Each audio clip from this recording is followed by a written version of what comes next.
Les investisseurs en crypto-monnaie ont fait une expérience digne des montagnes russes au cours des derniers mois. Le Bitcoin, la principale crypto-monnaie touchée, est monté de 10 000 à 60 000 $, pour retomber à 30 000 $ en mai 2021.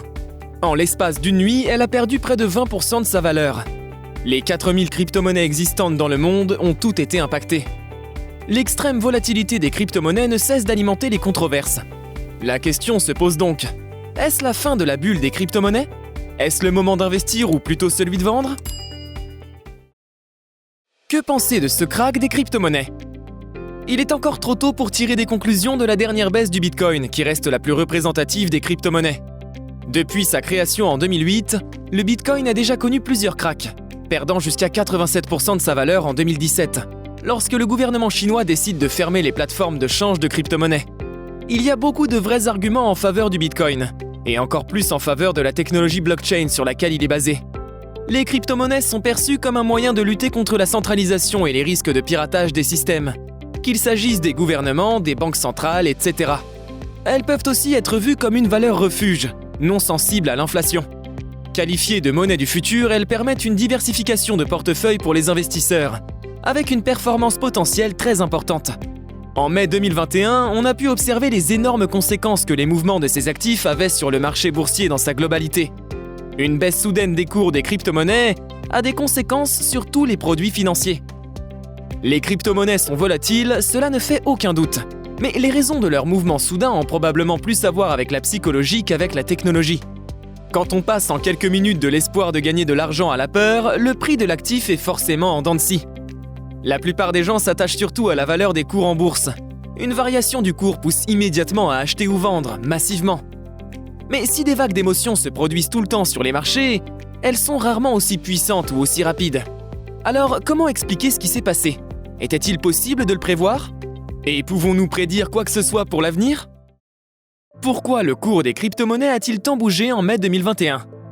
Il y a de multiples causes aux variations des valeurs des crypto-monnaies en mai 2021. Nous en retiendrons 3. Les déclarations d'Elon Musk. En mars 2021, Elon Musk, le PDG de Tesla, avait annoncé qu'il serait possible d'utiliser des bitcoins pour acheter les voitures de sa marque. Mais en mai, il s'est rétracté, disant être préoccupé de l'impact environnemental de la production des crypto-monnaies. Cette annonce a eu comme conséquence de faire baisser immédiatement le cours du bitcoin.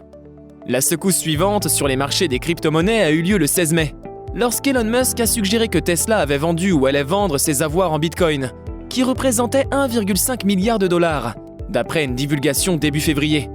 Ce qui s'est passé exactement est qu'un compte Twitter appelé CryptoWhale a affirmé « Les bitcoiners vont se donner des gifles le trimestre prochain, quand ils découvriront que Tesla a vendu le reste de leurs avoirs en bitcoin ». Ce à quoi Elon Musk a répondu « Indeed », c'est-à-dire en effet en français. Ce seul mot a fait chuter le bitcoin. Le jour suivant, Musk a précisé que Tesla n'avait vendu aucun bitcoin. Puis il a tweeté un double emoji diamant main levée, signe utilisé sur les réseaux sociaux pour indiquer une position boursière à tenir. Après cela, la crypto-monnaie a regagné une partie de sa valeur. Les décisions de l'État chinois. Mais la reprise a été de courte durée. Le 18 mai, la Chine a émis un avertissement selon lequel les institutions financières du pays ne devraient pas traiter ou participer à des crypto-transactions. Les régulateurs chinois ont publié un communiqué expliquant « Les prix des crypto-monnaies sont montés en flèche et ont chuté récemment. Et les échanges spéculatifs ont rebondi. Cela nuit gravement à la sécurité des biens des personnes et perturbe l'ordre économique et financier normal. » La Chine avait déjà essayé d'endiguer la spéculation sur les cryptocurrencies. En 2017, le pays avait donc fermé les échanges de crypto-monnaies locales. En 2019, la Banque centrale chinoise avait déclaré qu'elle interdisait les échanges nationaux et étrangers, ainsi que les sites web avec des offres initiales en bitcoin. À l'époque, quelques 90% de toutes les transactions avaient lieu en Chine. Début 2021, le gouvernement régional de la province chinoise de Mongolie intérieure a annoncé l'interdiction de l'extraction de crypto-monnaies d'ici la fin du mois d'avril. En effet, le minage des crypto-monnaies se fait en mettant des ordinateurs en réseau et en résolvant des solutions mathématiques complexes. Et ce processus est très gourmand en énergie. Avant cette interdiction, on estimait que 8% de l'extraction de Bitcoin avait lieu dans cette province, qui dispose d'une énergie bon marché grâce à la production massive de charbon. La chute des crypto-monnaies et la malédiction de l'introduction en bourse. Tout au long de l'histoire, les introductions en bourse ont eu lieu lors de pics de confiance. Lorsque les propriétaires d'une grande entreprise privée pensent que les conditions du marché sont optimales, ils s'introduisent en bourse. Et à de nombreuses reprises, l'introduction en bourse d'un gros acteur sur le marché a entraîné peu après une baisse de ce marché. Coinbase Global, le plus grand intermédiaire dans l'univers des crypto-monnaies, s'est introduit en bourse en avril 2021, au moment presque exact du pic du Bitcoin. Sans prétendre que les investisseurs de Coinbase disposaient d'informations privilégiées, ils ont compris que c'était le moment idéal. L'intervention d'Elon Musk est à prendre en compte et ses arguments contre le Bitcoin pour des raisons environnementales sont valables. Même s'il aurait dû être parfaitement conscient de ces problèmes avant de commencer à vanter les mérites des crypto-monnaies. Mais un vrai élément d'alerte sur le fait qu'une bulle se formait était cette IPO. Les crypto-monnaies sont-elles des valeurs refuges ? Si l'introduction en bourse de Coinbase était un bon indice que le Bitcoin était prêt pour l'une de ces chutes brutales récurrentes, ce n'est pourtant pas elle qui a été le signal du krach mi-mai. Ce sont les régulateurs qui l'ont été. Le Bitcoin séduit les investisseurs notamment parce qu'il est une alternative aux monnaies traditionnelles. Comme l'or, il pourrait être capable de conserver sa valeur, imperméable aux actions des gouvernements. Le problème est que les gouvernements gardent une vraie influence sur le marché monétaire. Il s'agit de l'un des arguments les plus sérieux contre le Bitcoin, qui a reçu de nombreux nouveaux soutiens dans les heures qui ont précédé le krach éclair. En Chine, on a donc appris que les organismes de paiement et de crédit allaient être empêchés d'accepter les bitcoins. Et au même moment aux États-Unis, un nouveau contrôleur de la monnaie au département du Trésor a été nommé.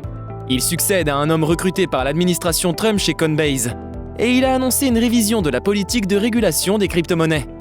Le fait que les crypto-monnaies s'établissent comme un élément du système financier mondial dépendra du nombre de personnes qui l'utilisent, et de la tolérance des banques centrales à cet égard. Conclusion. Le Bitcoin a déjà formé au moins 3 bulles classiques dans sa brève histoire. À chaque fois, il s'est effondré de 80% ou plus, avant de repartir à la hausse après quelques mois ou années. On peut donc partir du principe que, comme les fois précédentes, le Bitcoin et les autres crypto-monnaies vont renaître de leurs cendres et entreprendre une remontée. Mais il est encore trop tôt pour dire si le cours des différentes crypto-monnaies va d'abord se stabiliser ou s'il va repartir à la hausse. Les prochaines semaines nous donneront des réponses plus précises sur l'avenir des crypto-monnaies.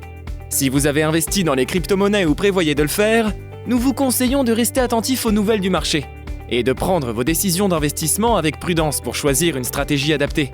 Être bien informé est un bon moyen pour devenir un trader qui réussit. Vous avez aimé cette vidéo ? N'hésitez pas à mettre un pouce bleu. Vous souhaitez en savoir plus sur l'investissement sur les marchés financiers ? Nous vous avons préparé une formation gratuite qui est disponible en haut à droite de la vidéo et dans la description. À bientôt pour une prochaine vidéo.